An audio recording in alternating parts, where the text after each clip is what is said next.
You're watching the KOAM Morning News on Fox 14. Coming up, a crew of local linemen returned back home after lending their time and skills to help restore power after Hurricane Ian.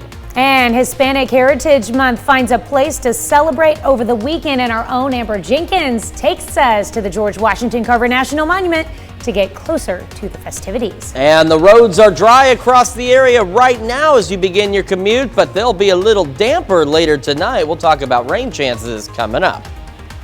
The 4 states' most watched news starts now. Thanks for joining us for the KOAM Morning News on Fox 14. I'm Tanya Bach. Tulsa police name a suspect in the deadly shooting that happened at a McLean High School football game versus Miami. Police say the suspect is 16-year-old Navian Lee Golden. He's accused of shooting and killing 17-year-old Teron Yarbrough and injuring 3 others, including a 9-year-old girl. Golden is charged with first-degree murder and 3 counts of shooting with intent to kill. Authorities in Joplin respond to reports of a possible intoxicated driver who then led them on a chase. On Thursday night, officers arrived to the area of 2623 West 7th Street, where the driver did not stop and led officers on a chase south on Schifferdecker Avenue. They deployed deflation spikes when the driver then fired 2 gunshots at officers before stopping his car. Authorities say he refused to leave his car and fired another shot at officers before the SWAT team arrived. He then complied and officers arrested him without further incident. He has been identified as Jonathan Green and is now charged with 2 counts of first-degree assault, 2 counts of armed criminal action, and resisting arrest. 6 Carthage water and electric plant workers returned home from their trip to Orlando, Florida after helping to restore power following Hurricane Ian. The workers say 98,000 customers were without power last week after the hurricane went through the town. The workers fixed critical outages as places such as hospitals first and then moved on to individuals. The workers say flooding was the biggest problem they had in the city as they tried to drive through 3 feet of water. They say even locals had not seen as much flooding in their lives. They've never seen any type of flooding like that. It's never been up to their doors or over the roads. They've got a lot of drainage canals behind their houses, and that's what caused all the flooding with all the water. Workers say they had to be aware of wild animals when working during the flooding, animals like alligators and snakes. Well, some kids at Mark Twain Elementary in Carthage got to show off their cool engineering projects for the public to see. Projects are a part of their engineering unit in class to teach the students about the engineering field. One class designed ways to keep ants from getting into their picnic. The other class came up with their own problems and their own solutions. Time the kids can create and build, they love that, and they have such creative minds, more creative than mine, and I'm just pretty proud of them.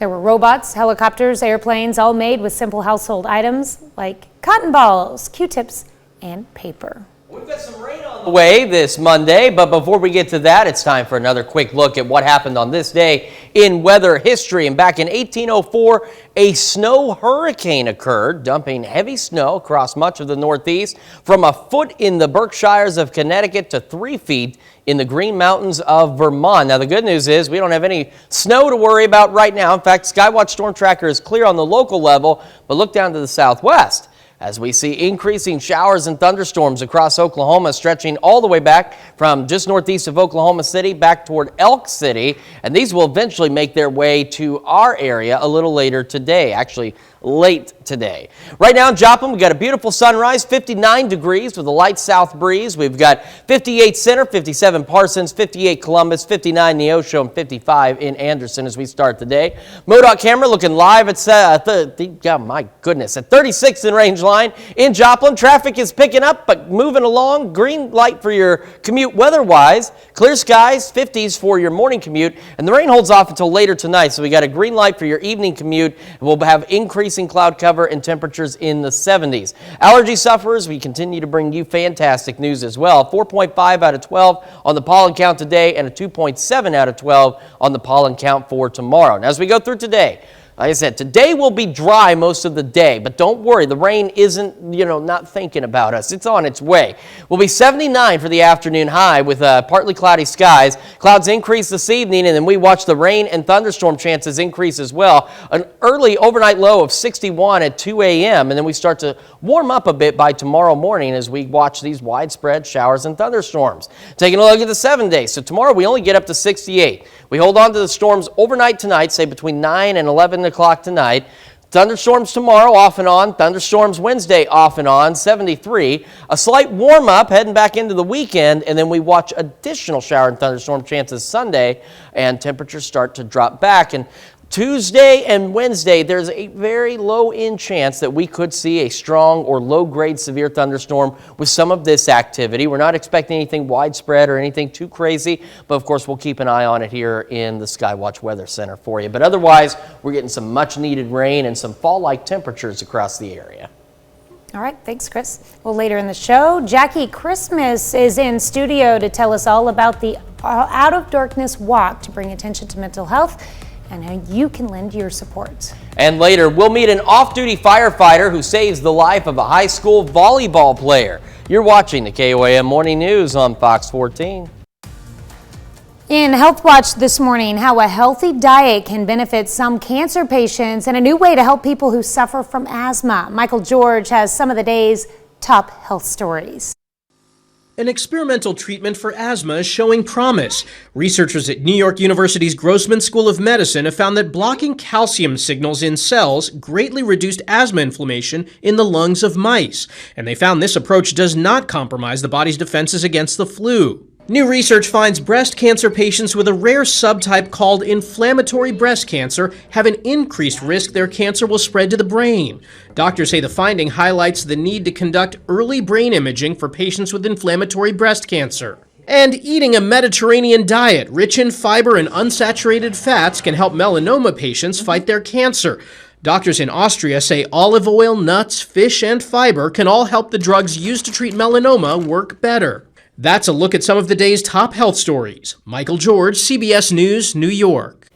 Well, we've got some rain moving into the 4 states a little later tonight. Right now, though, we are clear and we are dry at 7th and Range Line. 59 degrees in Joplin with a light south breeze. They'll be gusting upwards of 20 later today.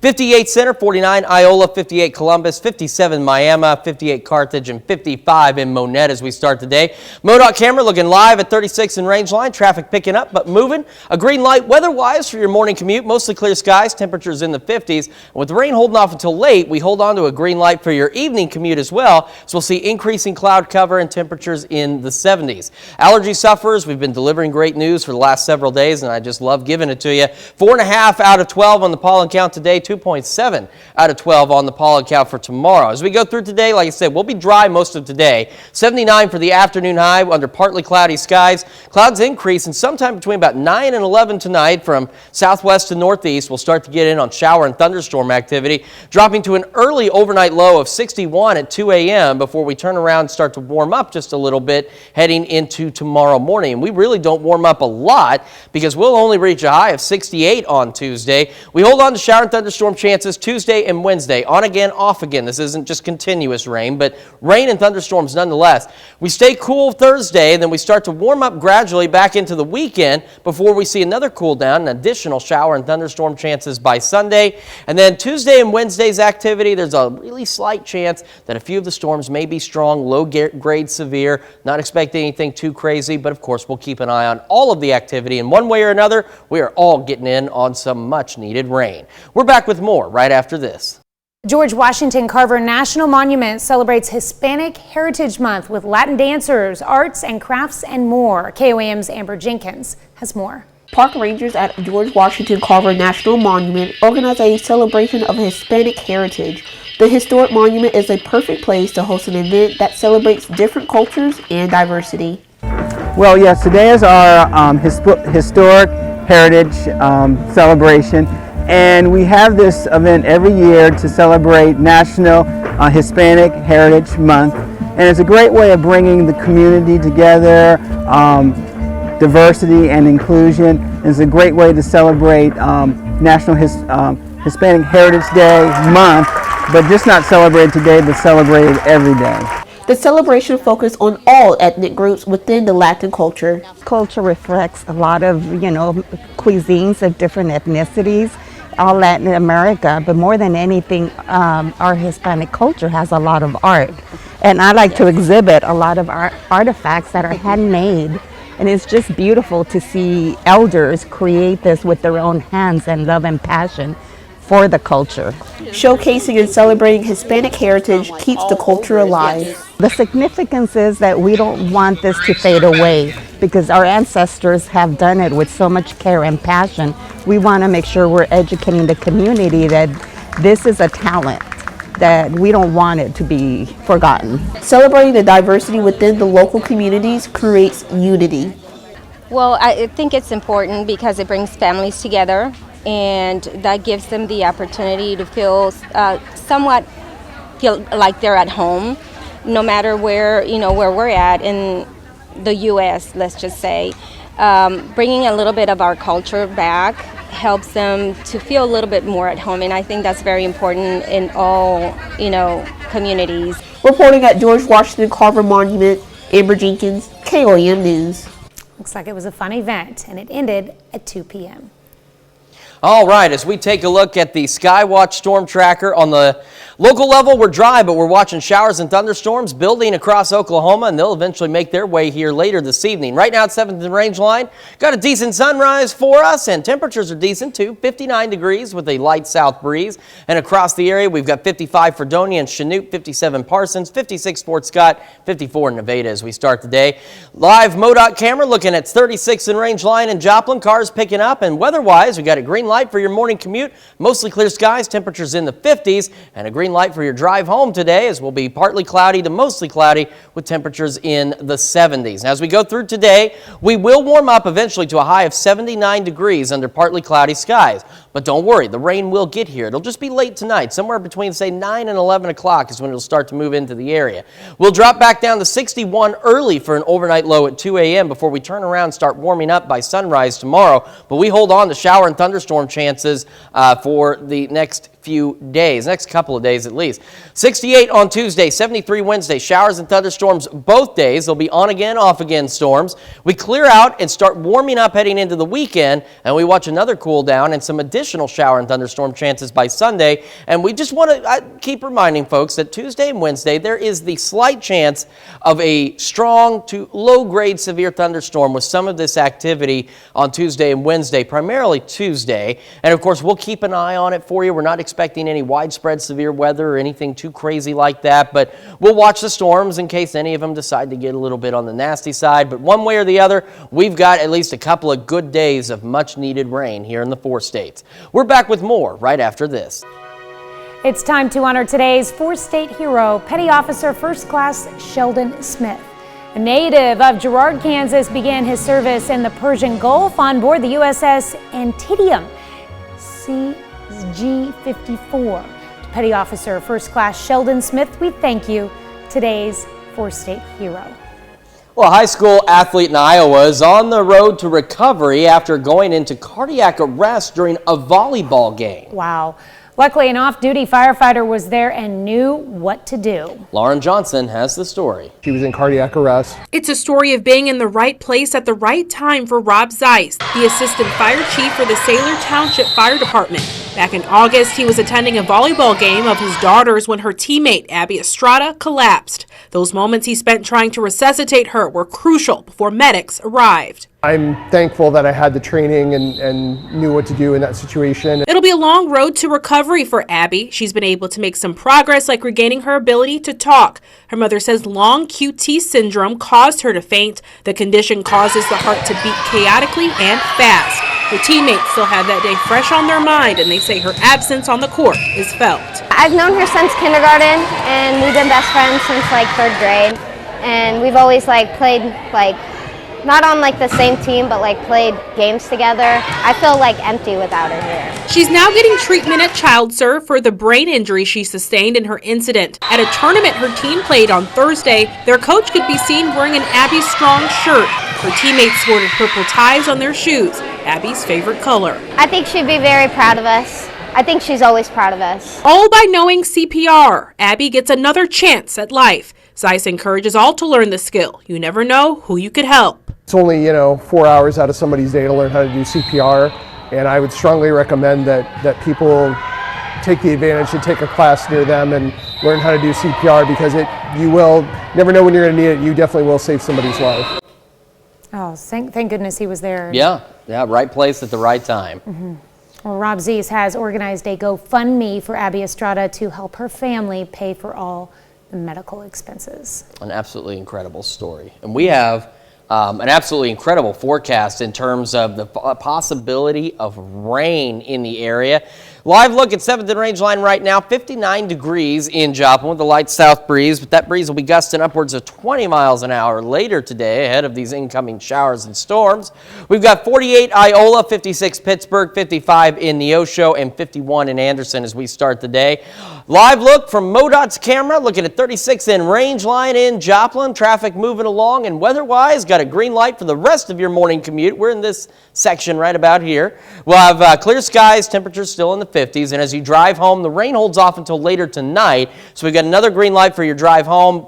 Increasing clouds and in the 70s. Now, allergy sufferers, great news for you as pollen counts continue to drop. 4.5 out of 12 today and a 2.7 out of 12 for tomorrow. Now, going through the rest of today, we will still warm up to an unseasonably warm high of 79 degrees under partly cloudy skies, but don't let that fool you. Don't get to thinking because it's warm and dry that there's no rain coming, because there's rain coming, and it's going to stick around for a couple of days. I do apologize. The only lightning effect I had in the system for nighttime lightning makes it look as though it is going to be one monstrous night, and that's not really the case. But we will see increasing shower and thunderstorm chances as we go through the evening. Now, we'll hit an overnight low of 61 early, right around 2 a.m., and then we start to warm back up again heading into tomorrow morning. But we don't do a lot of warming up, so how's that? 68 for Tuesday, 73 Wednesday. We still hold on to shower and thunderstorm chances, on again, off again storms. We clear out and start to warm up heading into the weekend, and then we're watching Sunday with the additional chance of showers and thunderstorms and a significant cool down ahead of that. Now, Tuesday, we only drop back down to 65 thanks to the rain and cloud cover, but as we clear out late Wednesday, we'll get pretty chilly. 47 Wednesday night, 43 Thursday night. We got more of the KOAM Morning News right after this. Watch News starts now. Welcome back to the KOAM Morning News on Fox 14. It's currently 7:27. With fall activities in full swing, we head to the city of Carthage. And Carthage is hosting its 56th annual Maple Leaf Festival, which celebrates the start of fall. And Carthage at the crossroads of Route 66. The festival kicked off with events like a chili cook-off, a dachshund race, and much more. Now, the Maple Leaf Festival is the kickoff for a week of festivities and events in Carthage. Yeah, Sunday in the Park is just a fun way to kick off the week. Next weekend, is the big parade, but this is a fun way to get everybody excited and a part of all the events for the week. Well, this coming Friday, KOAM will be broadcasting our newscast live in Carthage for the Maple Leaf Parade. With Sunday being the start of National Fire Prevention Week, the Pittsburgh Fire Department hosted an open house. It allowed people in the community to come and meet their local fire department while also having the opportunity to learn proper fire safety and fire prevention. Personally, I think it's great. It's an opportunity just to interact with the public one-on-one and to let them know that we're here for them if they have an emergency, and that we'll be able to help them in any way that we can. Just for the event, my favorite part, the smile on the kids' faces when they're out there spraying the fire hose with the firemen. That's the best part. Open house was held at Fire Station 1.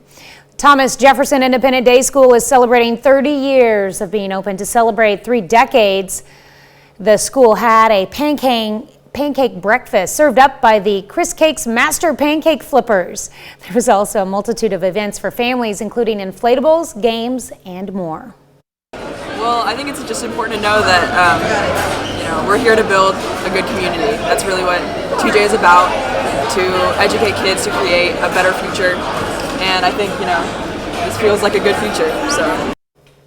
Thomas Jefferson Independent Day School has grades K through 12.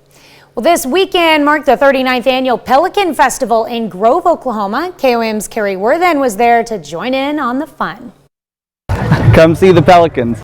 This weekend is the 39th annual Pelican Festival in Grove, Oklahoma.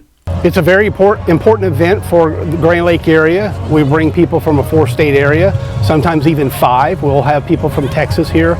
The lady that initiated this event recently passed away, and she served on the Grand Lake Association board and as executive director as well. And this was her dream, so I'm happy to continue the dream for her. From live bands, carnival rides, car show, to the amazing food, this weekend-long festival has something for everyone. You know, fall is a special time, especially when the Pelicans return, because the lake becomes magical.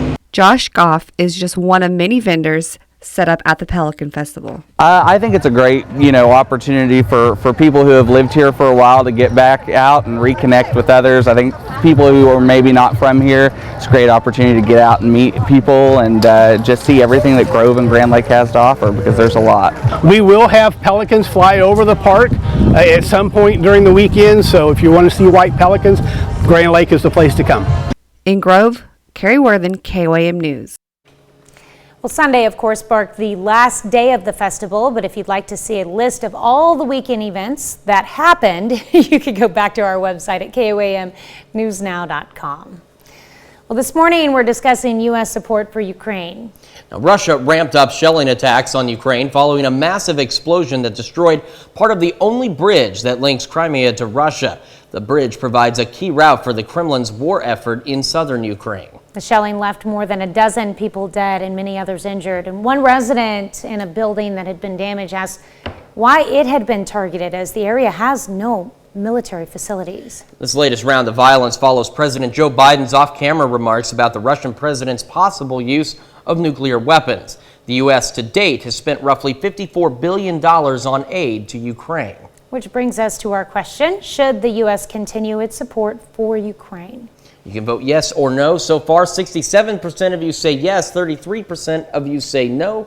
You can vote through our website, through the app, and of course take part in the discussion on our Facebook page. Something else that we are discussing this morning is rain. Now, right now on the local level, the Skywatch storm tracker is clear. It's off to the southwest, where we do see increasing shower and thunderstorm activity across Oklahoma.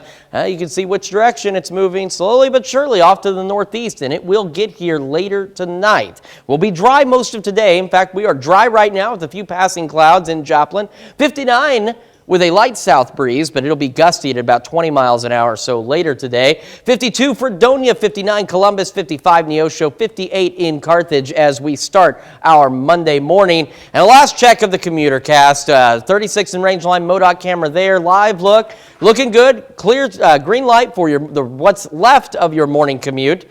As we'll be in the 50s, mostly clear skies, and a green light for your commute home, as we'll see increasing clouds and temperatures in the 70s. Allergy sufferers, we've been bringing you good news for the last several days, and I just want to continue to do so. Pollen count, 4.5 out of 12 today, drops back down to a 2.7 out of 12 tomorrow. As I mentioned, as we go through today, we will be dry. We'll be partly cloudy and 79 for the afternoon high. It's between roughly 9 and 11 tonight that we'll start to see the shower and thunderstorm chances increase. We'll hit an early overnight low of 61 right around 2 a.m. Before, as you can see, by sunrise tomorrow, we'll start to warm back up slightly. But we are watching these shower and thunderstorm chances, some much needed rain for us. The future track shows where they hold on through Tuesday morning. We get a break, and then we get another wave that comes through on Wednesday, bringing us more shower and thunderstorm chances across the area. Now look at the 7 day. This is what I mean by only a little bit tomorrow. 68 for the high on Tuesday, 73 on Wednesday. We clear out and eventually warm back up this weekend, but then we're watching another cool down and additional shower and thunderstorm chances by Sunday. And we want to remind folks again, we're watching it, but Tuesday and Wednesday we do have a very low chance for a strong storm, maybe a low-grade severe storm with some of the activity Tuesday and Wednesday. Tuesday looks to be the better day for a couple of strong storms out there. We're not expecting widespread severe weather or anything crazy, but of course we'll keep an eye on it here for you in the Skywatch Weather Center. Otherwise, again, we're just getting a healthy dose of rain over the next couple of days. We've got more of the KOAM Morning News right after this.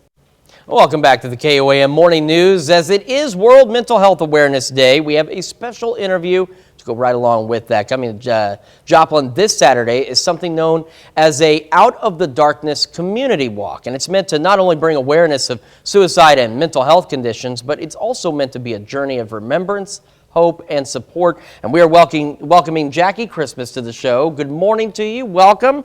It is bright and early Monday morning, but a very important event that's coming up because suicide, people I don't think realize the impact that it has on families and friends, and even on those who attempt it themselves and are lucky enough to survive the attempt. This is a pretty serious topic to be talking about and a pretty big event coming up this weekend. Yes, sir, it is. And most of us over the course of a lifetime will somehow be impacted or affected by suicide. And we have research that backs that up. Dr. Julie Searle at the University of Kentucky has done research that shows well over 130 people are impacted by a single suicide. And so when you think of it in terms of our community, every time we hear of a suicide, that we are all affected by that. Now, then, yes, there are folks that have lived experience. Lived experience means you're either a suicide loss survivor or a suicide attempt survivor, or perhaps you're just someone who's been impacted by a non-fatal suicidal experience. And so this year is our 5th year for the Joplin Out of the Darkness Walk. I got involved, I attended the first one, and then that year I actually went to 3 walks across the state of Missouri. I did the Joplin Walk, I did Cape Girardeau, and Farmington, and I was hooked. So I helped the following year, kind of boots on the ground. I wasn't quite ready to step up and be the chairperson, but I was happy to help. And so after that, then I've been the chair for the last 3 years. Gotcha. And, we were talking about the impact of suicide across the area.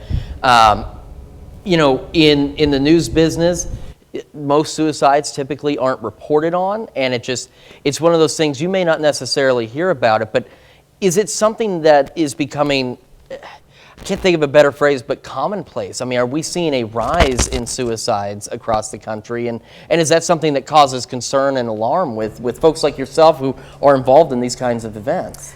Well, actually, we started seeing the numbers come down in 2020.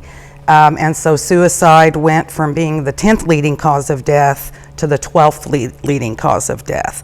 Now, what also happened was COVID reared its ugly head. And so it had never been in the list of causes of death. So it took the number 3 spot. The fact then that suicides dropped a little then moved us down. So the American Foundation for Suicide Prevention has a goal to reduce suicide by 20% by 2025. And so with that reduction in numbers, we are very hopeful that we can achieve that goal. Gotcha. And so tell me a little bit about the walk that's coming up in Joplin this weekend. What exactly is that, and what will you all do there? Well, it's as you already stated, it's about remembering those that we've lost to suicide. It's about providing an environment that's hopeful, and then supporting those lost survivors. And so we have ceremonies that we do. For example, we'll have a bead ceremony, and we have different colored beads that represent your kind of loss. Or maybe you're just someone who supports suicide prevention. We have all these different colors, and then each person, selects theirs, and we acknowledge that. We'll have some guest speakers. We have a lost survivor who is actually a cheerleader at Webb City, so she's just a teenager. And so we'll be very supportive as she tells her story. We have someone who's had chronic suicidal thinking for a number of years. She lost her grandmother to suicide, and suicide was just prevalent in her family. And so she's going to be telling her story. And the purpose behind the stories is to express hope, that even after suicide loss, there is hope. And as we come together as a community, you realize that you're not alone, you know, and so that kind of peer-to-peer relationship, because often we feel like we're the only ones, right? That this is a community where we all come together and can provide support and hope. All right, well, Jackie, thanks so much for stopping by this morning. Of course, we've got all the information on the Walk to Fight Suicide. It's going to be Landreth Park this Saturday, October the 15th from 11 to 2. We'll have more information on our website, of course, at KOAMnewsnow.com. We're back with another check of your rainy forecast right after this. Welcome back to the KOAM Morning News. As it is World Mental Health Awareness Day, we have a special interview to go right along with that. Coming to Joplin this Saturday is something known as a Out of the Darkness community walk. And it's meant to not only bring awareness of suicide and mental health conditions, but it's also meant to be a journey of remembrance, hope, and support. And we are welcoming Jackie Christmas to the show. Good morning to you. Welcome. It is bright and early Monday morning, but a very important event that's coming up because suicide, people I don't think realize the impact that it has on families and friends, and even on those who attempt it themselves and are lucky enough to survive the attempt. This is a pretty serious topic to be talking about and a pretty big event coming up this weekend. Yes, sir, it is. And most of us over the course of a lifetime will somehow be impacted or affected by suicide. And we have research that backs that up. Dr. Julie Searle at the University of Kentucky has done research that shows well over 130 people are impacted by a single suicide. You know, and so when you think of it in terms of our community, you know, every time we hear of a suicide, that we are all affected by that. Now, then, yes, there are folks that have lived experience. Lived experience means you're either a suicide loss survivor or a suicide attempt survivor, or perhaps you're just someone who's been impacted by a non-fatal suicidal experience. And so this year is our 5th year for the Joplin Out of the Darkness Walk. I got involved, I attended the first one, and then that year I actually went to 3 walks across the state of Missouri.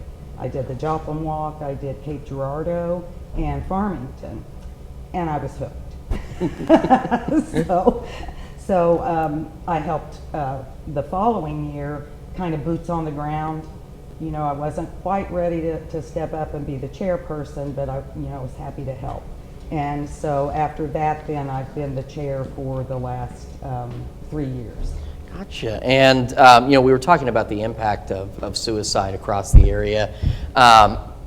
In the news business, most suicides typically aren't reported on, and it's one of those things you may not necessarily hear about it, but is it something that is becoming, I can't think of a better phrase, but commonplace? I mean, are we seeing a rise in suicides across the country? And is that something that causes concern and alarm with folks like yourself who are involved in these kinds of events? Well, actually, we started seeing the numbers come down in 2020. And so suicide went from being the 10th leading cause of death to the 12th leading cause of death. Now, what also happened was COVID reared its ugly head. And so it had never been in the list of causes of death. So it took the number 3 spot. The fact then that suicides dropped a little then moved us down. So the American Foundation for Suicide Prevention has a goal to reduce suicide by 20% by 2025. And so with that reduction in numbers, we are very hopeful that we can achieve that goal. Gotcha. And so tell me a little bit about the walk that's coming up in Joplin this weekend. What exactly is that, and what will you all do there? Well, it's as you already stated, it's about remembering those that we've lost to suicide. It's about providing an environment that's hopeful, and then supporting those lost survivors. And so we have ceremonies that we do. For example, we'll have a bead ceremony, and we have different colored beads that represent your kind of loss. or maybe you're just someone who supports suicide prevention. We have all these different colors, and then each person, selects theirs, and we acknowledge that. We'll have some guest speakers. We have a loss survivor who is actually a cheerleader at Webb City, so she's just a teenager. And so we'll be very supportive as she tells her story. We have someone who's had chronic suicidal thinking for a number of years. She lost her grandmother to suicide, and suicide was just prevalent in her family. And so she's going to be telling her story. And the purpose behind the stories is to express hope, that even after suicide loss, there is hope. And as we come together as a community, you realize that you're not alone, and so that kind of peer-to-peer relationship, because often we feel like we're the only ones, right? But this is a community where we all come together and can provide support and hope. All right, well, Jackie, thanks so much for stopping by this morning. Of course, we've got all the information on the Walk to Fight Suicide. It's going to be Landreth Park this Saturday, October the 15th from 11 to 2. We'll have more information on our website, of course, at KOAMnewsnow.com. We're back with another check of your rainy forecast right after this. Fall into fortune at the Stables. Win up to $500 in cash and horseplay every Sunday with Race to the Bank. Hot seats every Wednesday featuring the $200 Golden Hour bonus. Senior Sundays. Guests 50 and older can get up to $40 in horseplay Sundays from noon to 5 p.m. Starting at 11 a.m. on October 31st, come to our Halloween Spooktacular. Patrons can come and get their picture taken to be entered into 2 separate contests for the best costume. Visit thestablescasino.com or the Gold Club for full details. Fall into fortune at the Stables Casino in Miami, Oklahoma. Value Homes in Neosho is having an inventory reduction sale. Our lot is packed full and we need to make some room. We have beautiful homes in every price range, now marked down to crazy low prices. You can save thousands on a beautiful home including Deer Valley, Fleetwood, Champion, and True Homes. Now is the perfect time to get the home of your dreams. Don't wait. Give Value Homes in Neosho a call today and check out valuehomesonline.com.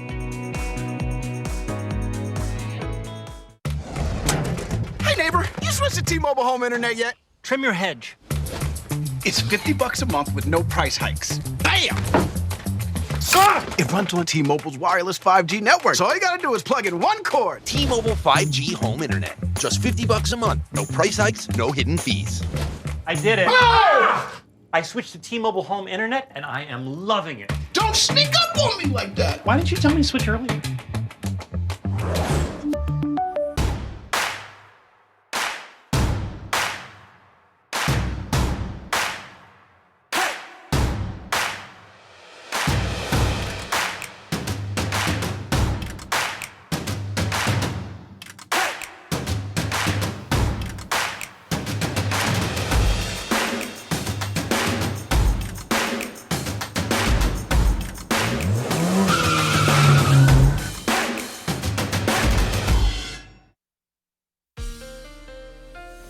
Hey, take a look at what we're doing here. This is Skywatch Storm Tracker. I was unchecking a box and kind of stopped everything. So let's get back to the Skywatch Storm Tracker, shall we? Nothing on the local level, but take a look in Oklahoma as we're watching showers and thunderstorms continue to develop across central Oklahoma. And you can see they're slowly moving off to the northeast, and they will eventually get here late tonight, bringing us some showers and thunderstorms.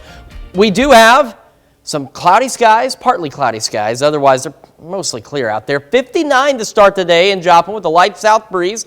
49 Yates Center, 46 Iola, 56 Pittsburgh, 55 in Neosho, and 55 in Monette. Allergy Sufferers, phenomenal news for you as pollen counts continue to drop. 4.5 out of 12 today, 2.7 out of 12 for tomorrow. As we go through today, remember, we will be mostly dry today, but don't let that worry you. Rain is still on the way. We'll be 79, so unseasonably warm, partly cloudy skies. And as we head into tonight, tonight, we do have the increasing shower and thunderstorm chances. Say between 9 and 11 is when they're going to start. We drop back down to an overnight low of 61 degrees by 2 a.m. and we turn around and slowly start to warm up heading into tomorrow. And on the 7-day forecast, that's what you can see. We only get up to 68 degrees tomorrow, 73 on Wednesday. Shower and thunderstorm chances both days, off and on, but they are there. We clear out and warm up a bit heading into the weekend. And then take a look at Sunday, 65 after an 86 day on Saturday, and another round of some potential shower and thunderstorm chances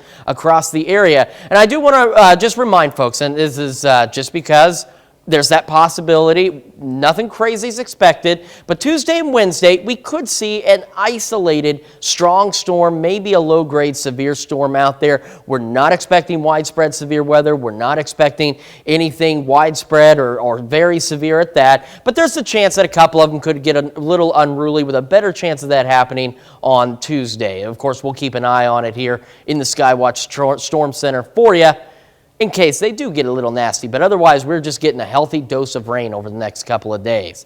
We'll be right back with more after this. But first, why don't we go ahead and take a look at those market prices before the opening bell.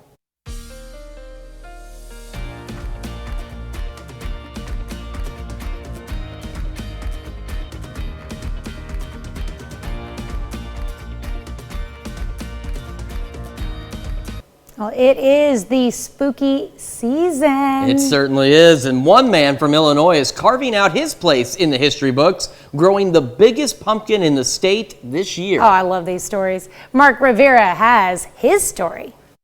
Good gourd, get a load of this guy. I think this might be one of his biggest ever. A giant prize of a pumpkin that was just named the largest in Illinois by the Illinois Giant Pumpkin Growers Association.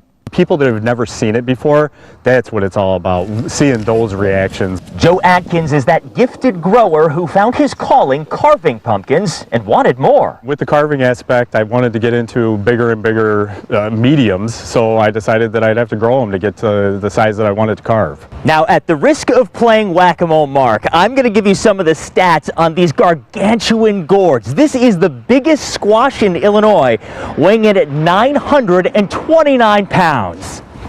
This is Joe's second biggest pumpkin at 1,580 pounds. And this is it, the biggest pumpkin in Illinois, weighing in at 1,760 pounds. 1760 was enough to give us the first place this year, so we were happy. At its peak, that super squash was growing at 40 pounds a day and taking in 150 gallons of water every 24 hours for 3 months. And it's attracting quite the crowd. I was kind of shocked when I saw it. I was like, this is really cool here. I'm surprised they don't have it at the fairground. This guy always seems to have the biggest pumpkin, so he's got some kind of secret sauce. But for Atkins, it's all about growing inspiration. I have been growing for since I was probably 7. And he has been mentoring me, and he has been helping me. Now, thanks to Atkins, 10-year-old Andrew Engel is giving them pumpkin to talk about. I just feel like it's cool because no other kid in my grade grows pumpkins, and I feel like it's really cool. That is one big gourd. He is, and I love how he's become a he's become a gourd growing mentor for a little kid too. That's cool. Yeah. The growed gourds. Yeah, no.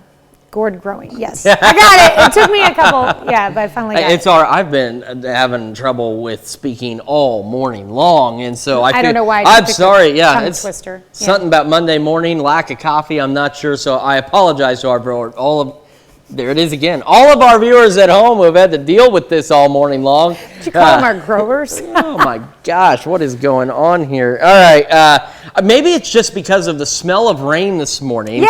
And the fact that rain is on the way. My brain's a little fried because, since I took over our morning weather, I haven't had anything to track except excessive heat and drought. And thankfully, there's something else. Skywatch Storm Tracker is clear right now locally, but these have been creeping slowly but surely up our way across Oklahoma. Showers and thunderstorms associated with a system that's going to give us a couple of good days of rain. Right now, though, we've got a few clouds in the sky, mostly clear otherwise. Joplin's sitting at 59 degrees with a light south breeze, but it's going to start to gust upwards of 20 later today. 52 Fredonia, 55 Chinook, 59 Columbus, and 55 in Neosho as we start the day. Allergy Sufferers, the best news of all is the fact that as the weather gets better, you can get out out there and enjoy it. 4.5 out of 12 on the pollen count today and a 2.7 out of 12 for tomorrow. We go through today, and I don't want today to worry you about the rain. We're going to be dry pretty much all day long. It's not until about, say, 9 to 11 tonight that we'll start to see the showers. 79 for the afternoon high, partly cloudy skies. And then, like I said, we get into late tonight, shower and thunderstorm chances increase. We hit an overnight low early at 2 a.m. of 61, and by sunrise, we start to turn around to 64 degrees as we see more showers and thunderstorms across the area. 7-day forecast, 68 tomorrow. We don't warm up a lot. 73 on Wednesday as we continue to see increasing shower and thunderstorm chances. So we'll get the on-again, off-again storms tomorrow, and then we see a bigger batch come through Wednesday. By Wednesday evening, we clear out. We gradually warm up heading into the weekend. Then we look at another big cool down by Sunday with additional shower and thunderstorm chances. We got more of the KOAM Morning News right after this. Welcome back to the KOAM Morning News on Fox 14. Here's what's happening today. Ukraine's president is pushing to have the UN designate Russia as a terrorist state following Russia's deadly missile attack on civilians. Over the weekend, at least a dozen people died when homes and apartment buildings were destroyed in the city of Zaporizhia. The attacks followed the bombing of a Russian bridge, which Russia's president called a terrorist act. And protests in Iran over the death of a woman who died in police custody have entered a fourth week. Over the weekend, female college students in Tehran screamed "Get lost" to Iran's president as he visited their campus. Hackers interrupted state-run TV with the message, "Join us and stand up." Iran's regime continues to respond with force. The group Human Rights Watch has documented the deaths of dozens of protesters. Harvey Weinstein will be on trial in Los Angeles today, facing new sexual assault allegations. The 70-year-old former movie mogul is facing charges of rape and other counts involving 5 women who will appear in court to tell their stories. Weinstein is already serving a 23-year sentence, found guilty of rape and sexual assault in New York. We have rain on the way, but for the majority of today, we will remain dry. We'll be partly cloudy and 79 today. And as we head into tonight, that's when the shower and thunderstorm chances increase. An early overnight low at 2 a.m. of 61 degrees. Then we turn around and start to warm up slightly for tomorrow, but we'll only reach a high of 68. Shower and thunderstorm chances hold on for us through Wednesday. And then late Wednesday, we clear out, have a gradual warm up.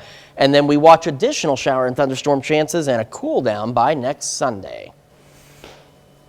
All right, well, oh my gourd, I have to say it. You have to check out this massive pumpkin. This humongous gourd has set the record for heaviest pumpkin in North America. This one weighs in at 2,480 pounds. See, Jamie Graham won the prize at the annual All New England Giant Pumpkin Weigh-Off at the Topsfield Fair in Massachusetts. His pumpkin broke the previous record of a little over 2,200 pounds. He posted on social media with his pumpkin he named Bear Swipe. That's quite a pumpkin name. He said it's now the 4th biggest pumpkin in the world and the 11th biggest undamaged pumpkin ever grown. And what a feat. Now, Graham won $6,500 for first place and also got a little over $2,000 extra for breaking the fair record. That is a giant Yeah, pumpkin. We just showed you the one in Illinois. Right, we showed that you one was in just Illinois. over 1,700. So this one, This wow, one, massive 2,200. inside. Those are giant pumpkins. You could Yeah. live in those pumpkins. You could. I wouldn't want to, but you could. And then You at could. the end of the season, it would just collapse in on you. Oh, it'd start to smell really bad, too. Well, thanks so much for letting us put the good in your morning. We're back with more news and weather today at noon. Have a great morning and an even better day.